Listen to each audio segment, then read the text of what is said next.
Obrigado. Obrigado, Graco.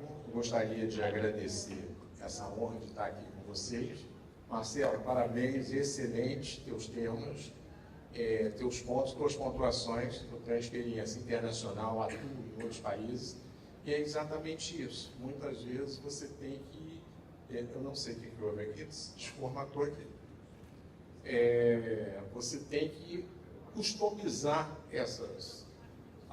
esses pontos para a realidade brasileira, né? E você acha que está abafando e não está realmente nada. E detalhes, né? Acho que a nossa vida é feita de detalhes. A gente parafrasear Churchill, para uma estratégia bem-sucedida, é muito importante detalhes. E eu vivo numa especialidade 24 horas por dia que são detalhes o tempo inteiro. Então, eu vou falar um pouquinho do ensino da cirurgia plástica no Brasil. Daqui são alguns conflitos que eu tenho, que são livros aí que a gente publica para o mundo inteiro, e embora o país tenha áreas subdesenvolvidas, a gente tem áreas a exportar e temos assim uma demanda muito grande em todos os níveis aqui dentro da especialidade. Tem gente passando fome, mas tem gente vindo para cá e tem gente aprendendo aqui. Eu vou falar nesse período que me foi dado aqui, um pouco sobre isso e da minha experiência dentro dessa área. Então, a primeira coisa que eu coloco aqui é essa questão da cirurgia plástica propriamente dita, né? Então, esses conceitos aqui a gente começa a passar para os alunos, para os pacientes, e é uma cultura do Brasil. Nós temos que situar o seguinte: o Rio de Janeiro é considerado a meca da cirurgia plástica. Aqui nós temos uma cultura, se vocês forem, qualquer congresso mundial de cirurgia plástica tem sempre um brasileiro. E 90% das vezes são pessoas aqui da cidade. Por quê? Porque as mulheres, os homens aqui, hoje, uma cultura, nós temos uma cultura de outdoor. As pessoas não toleram imperfeições mínimas e é um nível de exigência muito alto. Como eu falei, eu tenho experiência fora do Brasil, sou médico na Europa, já operei nos Estados Unidos, já operei nos 5 continentes fazendo demonstração cirúrgica. E essa preocupação, eu acho que sumiu o som, ela é uma preocupação daqui do Brasil e diria mais precisamente do Rio de Janeiro. Turismo médico, já deve ter sido dito aqui, as duas divisões. Eu coloquei essa segunda aqui, porque numa conversa no Ministério da Saúde, Secretaria Estadual de Saúde e outros órgãos, que a gente vem com essa pauta há alguns anos, né, Graco, trazendo essa coisa, existia um foco para a parte assistencial. Durante a pandemia, nós levamos esse foco à parte de ensino. Lembrando o seguinte, que nós temos arrasados aí por pandemia, a Europa e os Estados Unidos.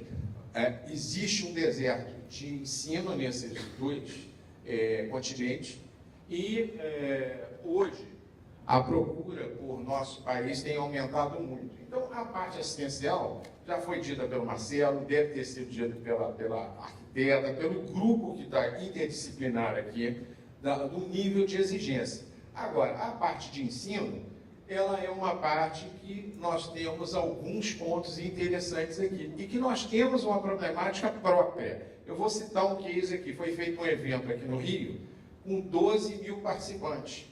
Imagine o seguinte: 12 mil participantes, se cada um trouxer um acompanhante, são 24 mil participantes. Onde é que nós colocamos esse povo? Nós temos esse centro aqui, este centro aqui e o Rio Centro, que ninguém quer ir. Foi colocado no Rio Centro. Cidade, num dia de chuva, com o congresso da FEBRASO, da Federação Brasileira de Ginecologia, deu um nó. E mais a parte de suporte de hotelaria para esse grupo. Eu estou falando do quê? Nos eventos de curta duração. Simpósios, congressos, feiras e reuniões científicas. Eu acabei de perder, quando eu digo eu, porque eu estava representando o país, na França agora, eu faço parte de um board, de um evento, que é feito no Palais de Congrès. São 15.700 pessoas, palestrantes, quer dizer, inscritos no evento. Coloca isso aí por 3. Quem não quer ir para a França? Vai a mulher, vai filho, vai não sei quem mais. Então, não tem onde colocar. Eu falei, tem que ser no Rio. começamos a prospectar, porque a gente tinha, mais uma vez, esse centro aqui, Rio Centro, que ninguém quer ir, porque está no meio do nada. Ficamos com o seguinte: vamos levar para o Hotel Windsor. Não tem conflito nenhum de interesse, acho fantástico e tal. 3 mil lugares. 3 mil lugares no centro de convenções. Depois o seguinte: eu já organizei congresso em Monte Carlo, 4 edições. Organizei 4 edições de congresso em Monte Carlo. O número de leitos de hotéis é superior ao do Rio de Janeiro. É superior ao Rio de Janeiro. O número de habitantes de Mônaco, 30 mil habitantes. São 30 mil monaguescos lá, e, enfim, tem um congresso que é feito frequentemente, que é o maior congresso de estética, que vão 10 mil pessoas, o AWC. Então, assim, a gente tem que repensar isso aqui. Longa duração, graduação e pós-graduação. A área que eu estou hoje inserido são nas duas últimas aqui, né? na longa e na curta duração. Nós temos alunos com 5 anos de permanência no país.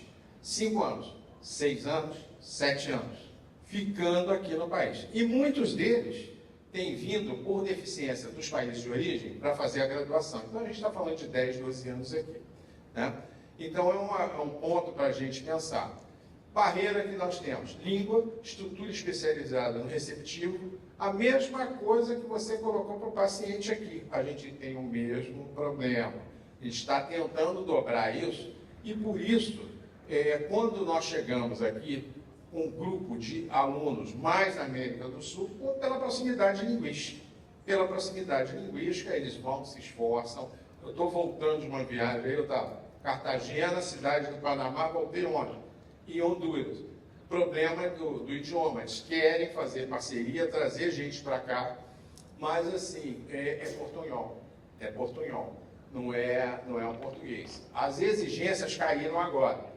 Existia uma exigência, como dos Estados Unidos, nós tínhamos aqui o CEPELBRAS, que é uma prova de proficiência em português, né? Como nos Estados Unidos você tem a outra prova, que é o TOEFL, para fazer, e você tem equiparação linguística. Ele caiu, por quê? Porque muita gente não fazia isso. Despreparo técnico, agilidade aeroportuária, a gente cai no problema do passaporte, dos vistos, a gente conseguiu superar tudo. CRM, quer dizer, licença para ficar aqui trabalhando, já que a gente tem, num corte falando de medicina, é uma área prática, num corte falando de cirurgia, sem parafrasear aqui, é mais específico ainda, então você tem que ter licenças para isso, né? E aí, como é que começou isso? Começou no início dos anos 60. Dentro da plástica, agora caindo para dentro da plástica. Com o quê? Com o incêndio do circo de Niterói, né? Esse incêndio aí foi uma tragédia mundial e lançou a especialidade no Brasil, porque antes a especialidade era feita por cirurgiões gerais. E aqui a gente tem o professor Tanguy, que atuou dentro desse incêndio. Eles trabalharam loucamente nesse incêndio em Niterói. E a experiência, ele trouxe isso de onde? Experiência dos Estados Unidos, Cincinnati, Ohio, centro de queimados, e da França, Lyon, cirurgia da mão. Então ele veio com essa experiência para o Brasil, não tinha especialidade, o cara era cirurgião, fazia tudo. Então ele trouxe esse conceito, criou uma escola na Santa Casa, no Hospital Professor Nativo, e começou a trazer aluno do mundo inteiro. Ele morreu em 2016, ao longo da vida dele, ele foi professor da nossa instituição, conforme eu vou mostrar à frente. Ele formou mais de 800 alunos no mundo inteiro, todos os continentes aqui contemplados com formação dele. E passou a ser uma referência mundial ainda hoje, né? Isso daí eu acho que talvez resida a história da imortalidade, né? Então, nós somos referência mundial, o Rio de Janeiro é Meca, como eu já falei aqui, e ano a ano a procura por especialização na cidade por estrangeiros. Cerca de 10 centros de formação que nós temos aqui, com mais de 70 estrangeiros ano. Isso eu estou falando de maneira por 3 anos. 3 anos consecutivos ou mais, porque é o período que eu vou mostrar à frente da especialidade. E a gente tem mais de 100 visitantes ao ano aqui, visitando as clínicas de cirurgia, rodando aqui dentro do país, pessoas de curta permanência. Semana que vem, nós temos um evento que é o marco principal do país de cirurgia plástica, vai ser feito no Sofitel, mais o problema ainda de lotação, e depois a gente tem um jantar de gala no Copacabana Palace. São 1.500 pessoas, a capacidade lá são 1.200, está com overbook já. Já tem overbook o Congresso e não está se conseguindo inscrever mais. Vem gente do mundo inteiro para cá. E aqui está a formação do jeito que eu falei. A formação são 6 anos de medicina, muitos deles vêm para cá fazer medicina, 3 anos de residência em cirurgia geral, 3 anos de residência em cirurgia plástica, e mais um ano opcional em sub-área de especialização. Mão, crânio maxilo, estética, microcirurgia ou outro. Então é uma formação muito longa. E nós temos diversos cases aqui na cidade, pessoas que ficaram esses 13 anos aqui. Coloquei 6 mais 7. Né? E ficaram aqui, muitos deles acabaram, o que eu digo, camarada chega aqui para fazer, acaba casando com uma brasileira e fica aqui direto. Então a gente tem várias pessoas, tem pessoas da Sérvia, da Rússia, a América Latina inteira, ou casam ou separam. Quando vem casado, chega aqui no Brasil, uma brasileira e separa. Então, falava isso semana passada em Cartagena.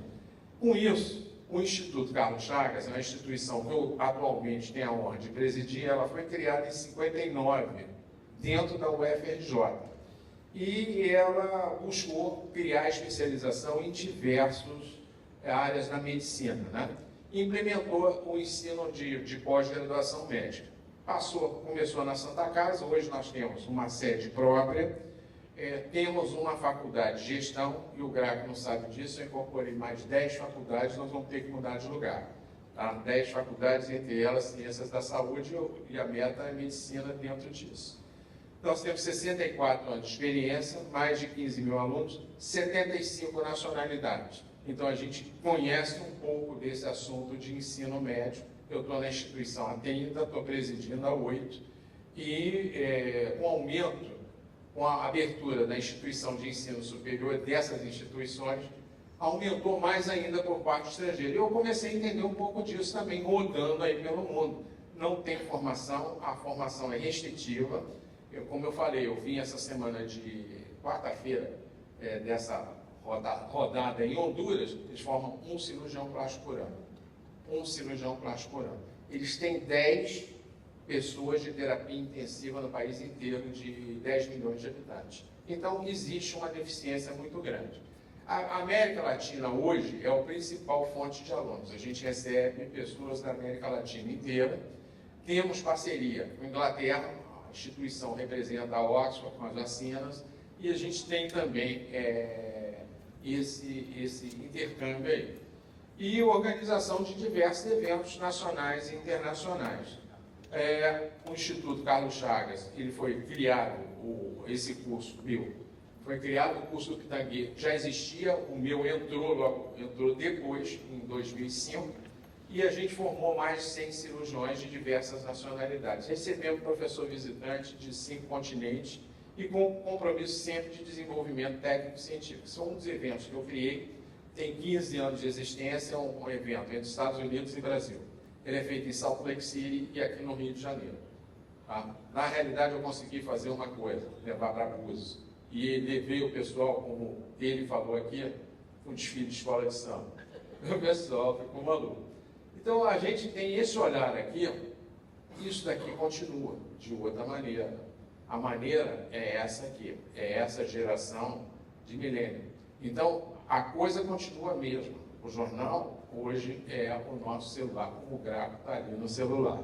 Né? Então, a gente está pegando, está se atualizando, e essa forma de comunicação é muito importante. Eu acho que eu só venho aqui corroborar, mudou o assunto, mas a temática é a mesma. É corroborar com a forma de difusão das coisas. Né?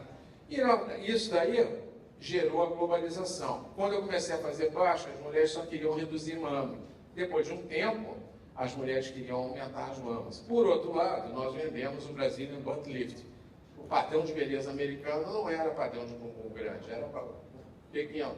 E a gente hoje tem uma demanda de fora para isso, dentro da assistencial. Então, isso se traduz na perspectiva da visão e essa globalização com a interação desses diversos conteúdos. Esse exemplo aqui é um exemplo clássico. Eu lembrava, outro dia eu fui dar uma palestra, o máximo que a gente fazia quando a gente tinha uma Havaiana era o seguinte, virar ao contrário. Pegava a Havaiana preta, era fashion. Pegava a preta, colocava com a parte do solado, que era preto, para cima e botava a parte branca para baixo. E eles mudaram os paradigmas, buscando públicos diferentes. Então, a história é reinvenção aqui e está preparado para receber isso. A sorte favorece o espírito bem preparado. Você tem que estar bem preparado para receber em qualquer coisa que a gente faça aqui. Então, deixar de lado, não ficar pensando assim, olha, nós não temos condição. Temos, já está acontecendo e está acontecendo há muito tempo. A gente está já numa outra fase de tentar melhorar isso aqui. Então, aqui, dentro desse case, o Pacatas pulou de 1,08 bilhão para 3 bilhões com expansão em 2022. Esses são os números e o valor da empresa pulou para 22, o fabricante de sandália. Então, isso a gente consegue expandir e a gente está fazendo isso. Criamos uma pós-graduação internacional com o polo no México. Esse polo no México também, nós temos aí um número de alunos pequeno no início, hoje já está aumentando, com rodízio desses alunos no México, na Argentina e no Brasil. E temos um complexo hospitalar lá, operacional, que é o Hospital de La Loza, na cidade do México. Dia 15 e 16 eu estou lá, a gente está fazendo um evento lá, internacional também, com cirurgia demonstrativa, etc. Então, um hospital de primeiro mundo, uma estrutura de 18 mil metros quadrados, e a gente está funcionando bem. Isso aí em Rosário, na Argentina, um outro hospital que a gente está trabalhando. E aí a gente envolve diversos setores. A coisa está certa. Por quê? Tem que ter o poder público no meio, pelo menos a parte regulatória, para a gente poder trabalhar com tranquilidade e ter convalidação, porque não adianta formar aqui e o cara não convalidar no país de origem. Então, isso a gente tem tido cuidado. Aqui no Brasil, as parcerias, a Secretaria Estadual de Saúde, o doutor Luizinho esteve aqui, nos ajuda muito, o Daniel também, e os hospitais federais de utilização. Eu sou do GAFRI, um hospital federal aqui na Tijuca, e a gente consegue rodar bem com isso. Nós temos cursos híbridos, que é uma outra coisa que, por um lado, a pandemia trouxe de ruim, né, um afastamento, mas o curso híbrido é uma realidade. Hoje a gente não consegue mais capilarizar isso se não tiver o ensino híbrido. Então nós temos uma plataforma certificada pelo MEC e com diversos ecossistemas aí de cenários práticos, né? A gente faz um controle desses alunos por tutoria. Eu sei quanto tempo o cara ficou na plataforma, se ele pulou para o Facebook. Eu tenho avaliação, a plataforma muda ou customizada para a instituição. Faz rodízio nos 3 países e a convalidação a gente conseguiu automática, como eu estou conseguindo. Então, a gente tem casos ilustrativos aqui para vocês, de coisas que a gente está trazendo, só para concluir aqui nesses 2 minutos que me restam, por que disso, né? Questão de face, que é muito comum, e aí a gente tem uma imagem. O que acontece? Por que artista opera tanto? Opera tanto porque eles tiram fotos a vida inteira e são filmados a vida inteira e percebem o processo de envelhecimento. É uma coisa bem que a gente não para pensar. Mas esse processo é inexorável para todos nós. E a gente aqui faz muita coisa, olha, de face, e vai mudando, e vai nariz, né? E vai melhorando a aparência, resgatando a autoimagem. E nós temos dentro do grupo pessoas com expertise diferentes em diversas áreas. Estou chegando aos 2 minutos finais. Muita coisa assim a gente conseguiu com tecnologia. Hoje a gente tem cirurgias com fast recovery, com uma recuperação mais rápida, graças a medicamentos, a internação mais curta, né? E comodidade também. Como eu falei, na Europa existe um comportamento diferente. Assim, eu estou em Portugal desde 2007, sou médico lá, sou cirurgião plástico lá, opero com frequência. A pandemia me travou um pouco, mas o comportamento é diferente do paciente brasileiro. O brasileiro, ele necessita de maior explanação. Se vocês entenderem esse cenário, 70% do que é falado do paciente ele não absorve. Ele não consegue absorver. Isso já está constatado. E aí, em corpo também é isso. São modificações que a gente tem, levando em consideração a população americana.